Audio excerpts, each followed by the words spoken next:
kia cùng một mình làm kia anh đã cái cồn trong mày khát tết khát chờ nên vợ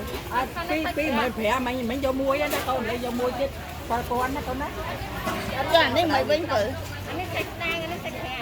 đúng chưa bò món này bò cái mày phè ôi nó trong thủ cuốn giờ được tiền giờ phi đó xây phi mơ mò ngon đây bò chứ ngon này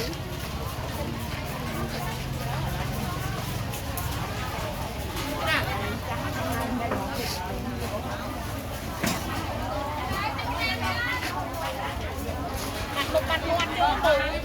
không hơi luôn